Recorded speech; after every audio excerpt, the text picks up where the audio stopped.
যেমন একজন যুবক ছেলেকে সে পাবে রাস্তায়, যখন বের হবে ছেলেটাকে বলবে যে তুমি কি বিশ্বাস করো যে আমি আল্লাহ? সেই ছেলে বলবে যে না, আমি বিশ্বাস করি না। সেই ছেলেটাকে শুইয়ে দিয়ে করাত দিয়ে তাকে দুই ভাগ করবে, এটা হাদিসে আসছে। দুই ভাগ করে দেহের দুইটা অংশ দুই দিকে ছুঁড়ে মারবে, এবং সে শক্তিশালী হবে, অনেক ফিজিক্যালি অনেক শক্তিশালী, অনুসারীদের দিক থেকে অনেক শক্তিশালী, পৃথিবীর সব নিয়ন্ত্রণ তার হাতে, ঠিক আছে, তার কাছে প্রযুক্তি, তার কাছে অনেক কিছু, অনেক কিছু। মানে সবচেয়ে বড় ফিতনা, মানে সবচেয়ে বেশি শক্তিশালী, সবচেয়ে বড় মানে পাওয়ার, মিলিটারি পাওয়ার, সবচেয়ে বড় ইকোনমিক পাওয়ার, সবচেয়ে বড় মিলিটারি অ্যাফেয়ার্স, যা যা আছে সব। তো এর জন্য একটা যুবক ছেলেকে কেটে দুই পিস করে ফেলা কি এমন বিষয়? এখনই তো কত কি করা হচ্ছে, তাই না? আরে ভাই হচ্ছে তো, আমরা জানি তো। এই যে আমাদের প্যালেস্টাইনের একটা বাবাকে দেখলাম যে ছেলের শুধু হাত আর পা নিয়ে কান্নাকাটি করছে, মাথা নাই, বডি খুঁজে পাওয়া যাচ্ছে না। এখনই তো অনেক কিছু করছে ওর অনুসারীরা। তো সে যখন বেরোবে একটা যুবককে দুই পিস করে ফেলা কোনো বিষয়? একদিক এইদিকে ছুঁড়ে মারবে আর একদিক ওইদিকে, এরপরে আবার জীবিত করবে তাকে, আবার জীবিত করবে। মানে তাকে আল্লাহ পাক এরকম কিছু ক্ষমতা দিবেন মানুষকে পরীক্ষা করার জন্য। জীবিত করার পরে বলবে আমি তোমাকে মৃত্যু দেওয়ার পর জীবিত দিলাম, এখন কি জীবন দিলাম, এখন কি তুমি বিশ্বাস করো যে আমি আল্লাহ? এই ছেলে এবার বলবে যে এখন আমার পুরো ইয়াকিন হয়ে গেছে যে তুই দাজ্জাল, কারণ আমি এই হাদিসটা জানতাম যে এক ছেলেকে সেভাবে কেটে টুকরা টুকরা করে আবার করিস, তবে আমি জানতাম না যে সেই যুবক ছেলে আমি। তো বলা হচ্ছে এই যুবক ছেলে অনেক বড় শাহাদাতের মর্যাদা পাবে ইনশাআল্লাহ। তার মানে বোঝানো যাচ্ছে সে এত শক্তিশালী হবে যে সে যা ইচ্ছা তাই করতে পারবে, যা ইচ্ছা তাই।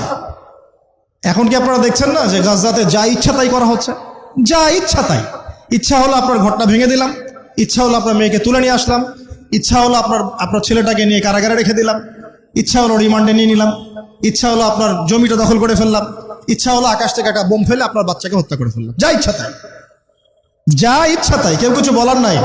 সবাই মিলে আমরা হয়তো এরকম ওয়াজ মাহফিলে দু চারটা কথা বলে রাগ ঝাড়তে পারি, আপনি একটু সাহস দেখালে মিছিল করতে পারেন, সেমিনার সিম্পোজিয়াম করতে পারেন, আরো বড় শক্তি থাকলে রাষ্ট্রীয় পর্যায়ে পর্যন্ত চাপ প্রয়োগ করতে পারেন, আরো যদি ইমানদার রাষ্ট্র হয় সে জাতিসংঘে গিয়ে একটা প্রতিবাদ করতে পারে। এই তো, এতটুকুই তো। সবগুলো মুসলিম রাষ্ট্র মিলে একসাথে হয়ে কি ওর বিরুদ্ধে যুদ্ধ করতে পারছে? সবগুলো মুসলিম রাষ্ট্র দরকার নাই, অ্যাটলিস্ট 2টা 4টা 5টা 10টা মুসলিম রাষ্ট্র কি একত্রিত হয়ে ওর বিরুদ্ধে যুদ্ধ করতে পারছে? তাহলে যা ইচ্ছা তাই সে করছে না। এবং এত মানবতা বিরোধী অপরাধ করার পরেও বড় বড় পশ্চিমা country, specially United state of America এসে বলে দিবে যে আমি আমার মিত্রর পাশে আছি, যা ইচ্ছা তাই করুক, আমি ওর পাশে আছি। এবং কথাগুলো তারা খুব ঠান্ডা মাথায় বলে, আমাদের মতো ওই যে পলিটিক্যাল চিল্লা ফেল্লা করে কথা বলে। আমরা ওয়াজ মাহফিলে যে একদম চিল্লা চিল্লি করে গলা ফাটায় ফেলে দিই একদম, হ্যাঁ, মানুষের আবেগ বুঝে ওয়াজ করি, মানুষের আবেগ বুঝে ওয়াজ করি। জোরে জোরে বললে মানুষ জোরে জোরে ঠিক বলবে, আমার ভিউ বাড়বে। আদতে এগুলো কথা বলার আদব না, এগুলো কিন্তু কথা বলার আদব নয়। এখন বিষয়টা দেখুন, ঠান্ডা মাথায় বলে দিবে আমরা আমাদের মিত্রের পাশে আছি, তাহলে ও যা ইচ্ছা তাই করছে না?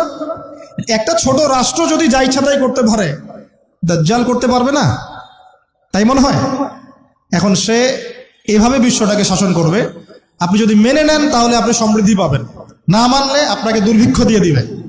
একটা কওমের পাশ দিয়ে যাবে, বলবে তোমরা কি বিশ্বাস করো যে আমি আল্লাহ? বলবে হ্যাঁ বিশ্বাস কর।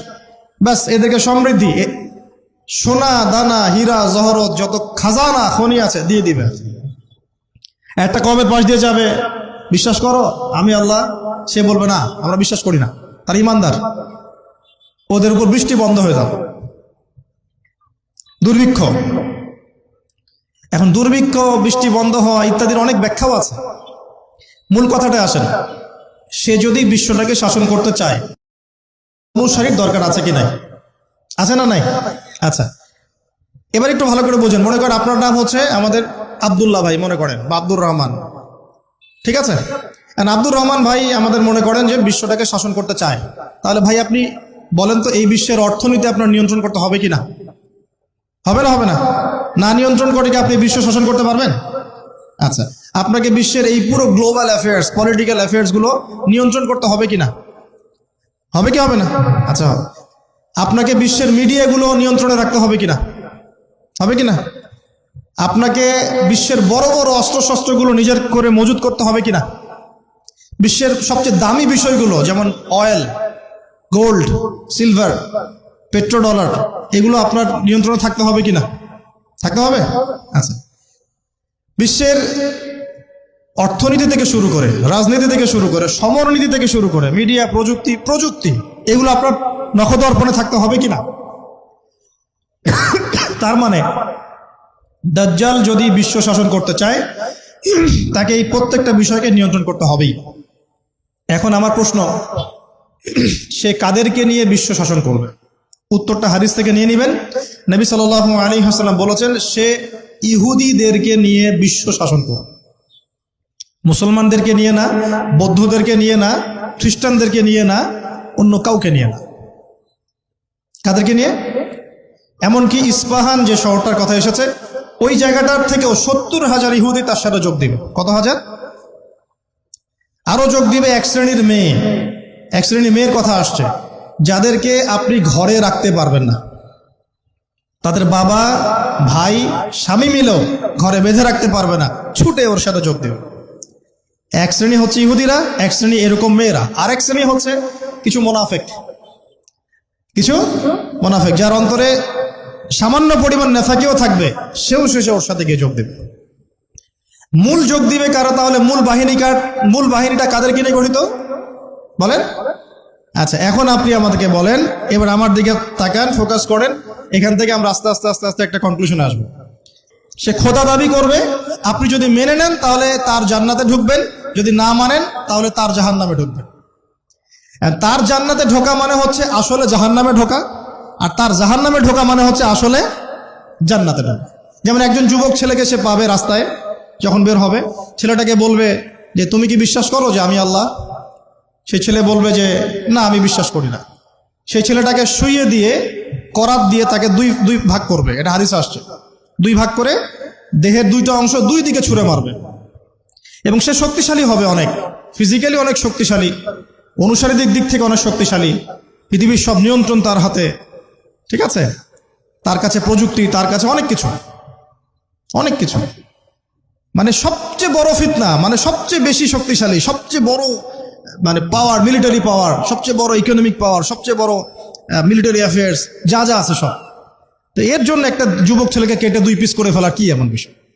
এখনই তো কত কি করা হচ্ছে, তাই না? আরে ভাই, হচ্ছে তো, আমরা জানি তো।